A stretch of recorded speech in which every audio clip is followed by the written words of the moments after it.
पाकिस्तान की तारीख में कभी भी लोग मौलवी को वोट नहीं देते। सब्सक्राइब करें और बेल दबाएं ताकि कोई खबर रह न जाए। अफनान भाई, आप हंस रहे थे और आपकी हंसी बड़ी मानी खेज हंसी थी। मुझे सबसे पहले तो ये बताएं कि आप हंसे किस बात पे हैं। दूसरा, ये जो गैस शॉर्टेज की बात मंदो खेल साहब कर रहे थे, क्राइसिस, ये बाय डिफॉल्ट है, बाय डिजाइन है? आपको क्या लगता है?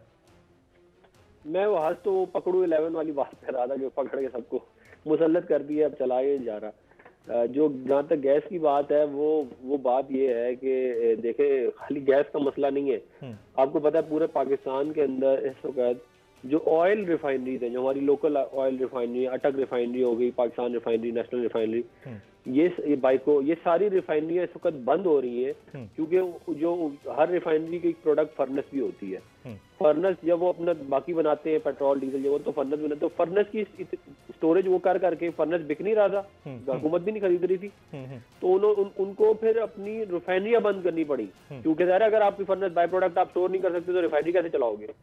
उसके बाद ये हाल है कि जब मुल्क में एक्सेस है फर्नेस, हुकूमत ने फर्नेस मजीद इंपोर्ट कर लिया और जो गैस LNG का कॉन्ट्रैक्ट 75% हम करके गए थे लॉन्ग टर्म और 25% स्पॉट पे था, वो अल्लाह के फजल से वो ना किया है ना तवज्जो है इस तरफ। और सिर्फ इसलिए क्योंकि हमाद अदर साहब जो है वो फर्नेस माफिया की पेरोल के ऊपर है, इसलिए वो फर्नेस उनको बड़ा पसंद है, फर्नेस वो जरूर इम्पोर्ट करेंगे। बाकी गैस बेशक पूरे मुल्क में ना हो, गैस का बहरान आ जाए, इंडस्ट्रियां बंद होने लगी हैं, टेक्सटाइल की एक्सपोर्ट इंडस्ट्री बंद हो रही है, मगर उनको कोई फर्क ही नहीं पड़ता। तो आप जब ऐसे निकम्मे, नाअहल और करप्ट लोगों को मुल्क में मुसल्लत करेंगे तो वो अपना इंटरेस्ट सेफ गार्ड करेंगे। वो सुबह उठेंगे, वो कहेंगे आज धंधा करना है, कहाँ से 2 रुपए बनते हैं, वो सारा दिन यही चलता है मेरे इधर, वो किसी को परवाही नहीं। आप मुझे बताएं कि गैस का ऐसा खतरनाक क्राइसिस कभी भी नहीं आया, कितनी हुकूमतें आई, कितनी गई, गैस ही नहीं है मुल्क में सर्दियों में। नहीं, अगर आपको हुकूमत इस वक्त दे दी जाए तो आपको लगता है कि गैस का कोई क्राइसिस नहीं होगा, मैनेज कर लेंगे आप लोग? देखें, हम आपको बता रहे हैं कि गैस तो ऑलरेडी पिछले 7-8 साल से कम हो गई थी। हमारी अपनी जो रिक्वायरमेंट थी उसके हिसाब से हमारे पास गैस तो खत्म थी, इसीलिए हमने उसको सामने रखते हुए LNG के टर्मिनल लगाए। उसके बाद हमने नॉर्थ साउथ गैस पाइपलाइन के प्रोजेक्ट किए, हमने जो है वो पूरा का पूरा इंफ्रास्ट्रक्चर खड़ा किया, जिसकी वजह से फिर LNG की हमने लॉन्ग टर्म कॉन्ट्रैक्ट किए, जिसके ऊपर हमें बड़े तनकीद करते थे। उसकी वजह से आज मुल्क में गैस है, वरना तो गैस ही नहीं होनी थी। जो है, जो थोड़ी बहुत है, वो इसी वजह से है।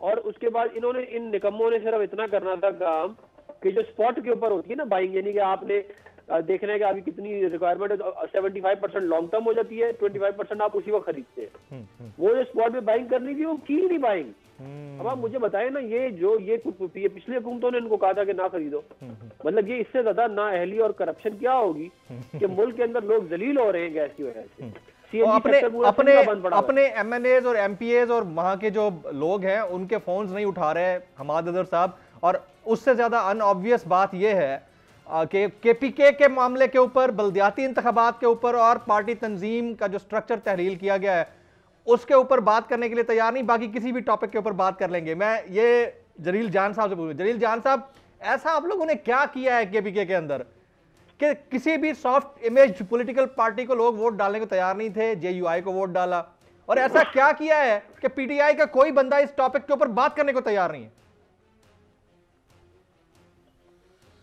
हमने जनाब पहले भी कहा था कि इन्होंने जो टिकट तकसीम किए अपने निशान पे नहीं किए। और आप कल एक बंदा इनका ये दावा कर रहा था कि 80% हमने जीता है, तो नीचे सतह पे टिकट ही तकसीम नहीं किए, नंबर 1 बात। नंबर 2 बात, ये लोग आवाम का सामना नहीं कर सकते। जब आवाम के पास जाते हैं तो आवाम इनको अपने गुस्से का इजहार करती है। जब हमने 19 दिसंबर का इलेक्शन हुआ तो हम समझते हैं कि हमारा जो बयानिया था वो कामयाब हुआ है। इनका जो खुशनुमा नारे थे, इनके जो वादे थे कौम से, इन्होंने जो नौजवान नस्ल को जिस अंदाज से अपनी तरफ खींचा कि मैं नौजवान नस्ल के लिए करूँगा वो करूँगा, ये तमाम दावे के दावे ही रह गए, कुछ भी हासिल नहीं हुआ। इन्होंने अपने दौर में बिजली के बिल, गैस के बिल जलाए थे। आज मैं इस वक्त मैं जिस इंटरव्यू दे रहा हूँ, हमारे घर में बिजली नहीं है और गैस सुबह हम 2-2 घंटे में चाय नहीं पकती, गैस नहीं है, तो लोग तो कम से कम रद्द अमल का इजहार तो करेंगे ना। हमने जादू नहीं किया, ये कर्म खुदा का था। अल्लाह का फजल हुआ कि तब्दीली का आगाज सुबह खैबर पख्तूनख्वा से हुआ और तब्दीली दफन भी यही हो रही है। अगले मरहले का जो इलेक्शन आ रहा है, अगले मरहले में आप जरा ये नोट कर लें, अगले मरहले में इन्होंने इस दफा तो 8-10 सीटें जीत ली है, अगले मरहले में इनकी कोई गुंजाइश नहीं है। मैं आपको बता सकता हूं गंडापुर साहब तो कहते हैं कि कोहिस्तान पेशावर का मेयर हमारा होगा, मानसेरा इब्टाबाद हरीपुर जो है जी बल्कि हमारे अब्दुल जलील जान साहब, आपकी इजाज़त से हुकूमती नुमाइंदे मुआविन ख़ुसूसी वज़ीर आज़म के जनाब जमशेद इकबाल चीमा साहब देर आयत दुरुस्त आयत, और मैं आपसे नाराज़ भी हूँ उस बात के ऊपर क्योंकि आप कमिटेड थे हमारे साथ। जमशेद साहब बहुत शुक्रिया आपके वक्त के लिए। सबसे पहले तो ये फरमाइएगा कि तमाम तर सॉफ्ट पॉलिटिकल पार्टीज़ के होते हुए KPK से JUI का जितना कितना बड़ा सेटबैक है आप लोगों के लिए? मेरे ख्याल ये थोड़ा, पहली बात तो ये कि सेटबैक तो इलेक्शन हारना हमेशा सेटबैक होता है, इसे सेटबैक ना कहना तो गलती होती है, लेकिन ये थोड़ा सा ना एक पॉजिटिव बात उसमें ये है कि पाकिस्तान की तारीख में कभी भी लोग मौलवी को वोट नहीं देते। मौलवी को या मजहबी तबके को लोग उस वक्त वोट देते हैं प्रोग्रेसिव पार्टी नहीं मिलती। KP में पीपल्स पार्टी और नून लीग का जो सफाया हुआ है, जो इन पे लोगों ने ट्रस्ट नहीं किया कि एक अगर वो हमसे नाराज थे तो फिर भी इन पे ट्रस्ट नहीं किया, ये एक ऐसी बात थी कि जिसने उनके लिए ऑप्शन नहीं छोड़ी।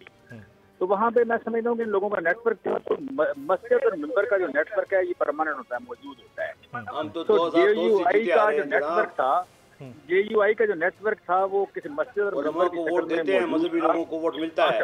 अच्छा, तो वो आप कह लें कि उसको उन्होंने वोट दिया है, लेकिन ये हमारा वोट चोरी कर लेते हैं ये लोग। 1970 में कराची में वोट मिला, 1970 में KP में वोट मिला, उसके बाद 2002 में जाके डील के तहत दिया गया, चीमा साहब, ये किसी डील के तहत जीत हुई है? किसी डील के तहत अफगानिस्तान सेंट्रिक स्ट्रेटेजिक मजबूरी थी हमारी? नहीं, मैं नहीं समझता वो डील वाली बात है। मैं समझता हूँ कि जहाँ पे कहीं हमारे लोगों ने ताकत का इर्तकाज की कोशिश की है कि एक ही घर में 2-2, 3-3 सीटें, तो वहाँ पे नाराजगी का इजहार किया लोगों ने। नाराजगी का इजहार करके भी उन्होंने नून लीग पे, पीपल्स पार्टी पे एतमाद नहीं किया। उन्होंने जिसे कहते हैं ना गुस्सा निकाला, तो एक मजहबी तबका कह लें, नॉन प्रोग्रेसिव कह लें, ऐसे लोग जो कभी परफॉर्म नहीं करते उनको वोट दे देते। ये हमेशा